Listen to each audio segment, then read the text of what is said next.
Yan, nakabili tuloy ako ng sunglass mga bossing. Tingnan mo. Yan, dahil habang nag-aantay ako, naglakad-lakad ako dyan sa tabi-tabi. Yan, ako. Mura lang, idol. Mag-iiba na yung outfit mo. Yan. Para hindi nakakasilaw sa liwanag. Hindi, ano kasi yung mata ko, lumalabo. Kaya yan, nakabili na ako mga bossing. Ang tagal nung inaantay ko, wala pa. Bakit kaya? Sabi ko, ang dami yata bibili noon. Bibili kasi yan. Ang tagal, inaano niya. Ang tagal, hindi ba lang sumilip dito kasi baka natatakot ako, baka tumakbo itong sasakyan. Takot ako dito, dala na ako na nagkaganyan na ako. Iniwan ako sa sasakyan nung kumpare ko, tapos biglang umandar sa sasakyan, sigaw ako ng sigaw sa loob. Kaya takot ako dito mag-standby ba sa loob. Hindi pwede iwanan, kaya yan. Nantay ko yung aking asawa, ang tagal.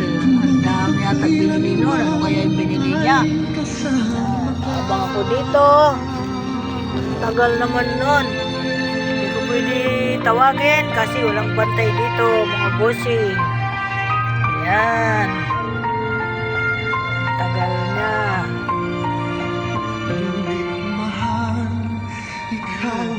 Kumaya magka-traffic dito. Ayan o, dami na sasakyan. Tagal niya.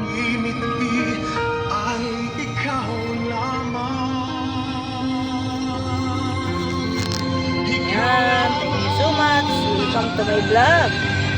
I-vlog ko na yung sarili ko. Ayan. Bagay ba mga busing? Di ba halatadong lula na? Ayan talaga ang lula. Ayan. Maraming salamat sa lahat mga busing. Ito po, nagkaroon na naman ako ng ibang ano na naman. Kaya yan. Thank you po. Maraming salamat. Bye-bye. Wala pa ang aking inaantay. Hindi ko alam saan kami kakain. Hindi ko alam saan kami magtatanghalian. Yan. Nahanap kami ng kakainan namin mamaya. Baka magutom kami. Hindi pa pala ako nakakainom ng gamot, mga idol. Nakalimutan ko na naman. Yan. Pero may dala akong gamot. Iinom ako mamaya. Ayan po. Salamat. Thank you po.